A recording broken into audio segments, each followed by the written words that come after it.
एक बार लेकिन जरा हमलावर को लेकर के जो कुछ जानकारी और है वो मैं आपको बता दूं। फायरिंग करने वाले आरोपी का नाम है कोल टॉमस एलन। 31 साल का हमलावर है ये, और ये कोल टॉमस एलन कैलिफोर्निया के टॉरेंस का रहने वाला है और पढ़ा लिखा व्यक्ति है। 2017 में उसने कैलटेक से इंजीनियरिंग की डिग्री हासिल की हुई है। 2025 में कंप्यूटर साइंस में मास्टर्स की डिग्री भी ली है। राष्ट्रपति ट्रंप ने हमलावर की तस्वीर भी सोशल मीडिया पर शेयर की। ऐसा आदमी, ये उसकी एक तस्वीर ये भी आ गई है, पढ़ा लिखा आदमी, मास्टर्स डिग्री जिसके पास हो, और वो इस हद तक जो है प्रेरित था कि मैं किसी की जान लूंगा, ट्रंप की जान लूंगा। ट्रंप जहां मौजूद है वहां जाकर के वो हमला कर रहा है। जल्दी से सर, अच्छा चले मैं आपको चश्मदीदों की बात एक थोड़ी देर के बाद मैं सुनाता हूं आपको। ये जो हुआ है इसका मैं सर गलत तो नहीं कह रहा। जब ट्रंप पर गोली चली जो कान को छूते हुए निकली, ट्रंप इलेक्शन कैंपेन के वक्त ट्रंप इलेक्शन जीत गए, उसके बाद उनके ऊपर एक और असैसिनेशन अटेम्प्ट होता है।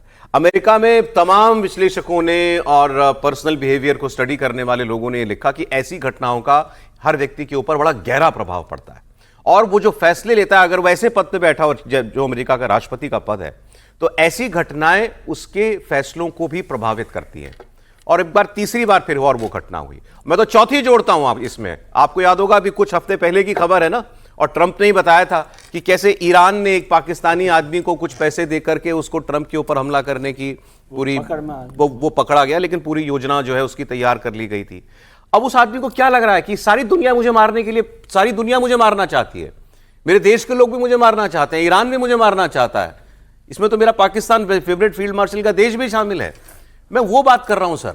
ये बहुत गंभीर बात भी है और सही है कि उस पर असर पड़ेगा। जो इलेक्शन वाला था वो हमने उस दिन भी देखा ही था कि जिस तरह से उनके कान के पास से गोली गई थी।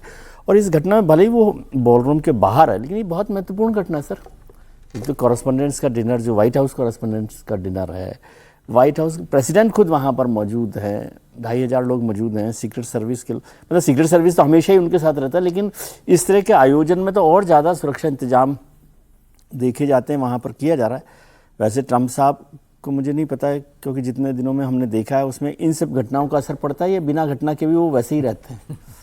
जितनी उथल पुथल उन्होंने दुनिया में की है, उनमें इन घटनाओं को शामिल करने की ज़रूरत है या नहीं है, लेकिन फिर भी एक खतरनाक बात भी है और ये चिंता की बात है कि कोई भी, देखिए आप उनसे खुश हों नाराज़ हों ये सब ठीक है, लेकिन स्टेट हेड्स के खिलाफ इस तरह के यदि कातिलाना हमलों की घटनाएँ बढ़ती हैं तो ये दुनिया भर के लिए चिंता की बात है जी। मतलब वो एक अलग इशू है कि ट्रंप कैसे बिहेव करते हैं नहीं करते हैं, लेकिन कोई भी स्टेट हेड और खासतौर से यूएस प्रेसिडेंट को लेकर इस तरह की बात है तो दुनिया में सुरक्षा को कैसे आप देख सकते हैं।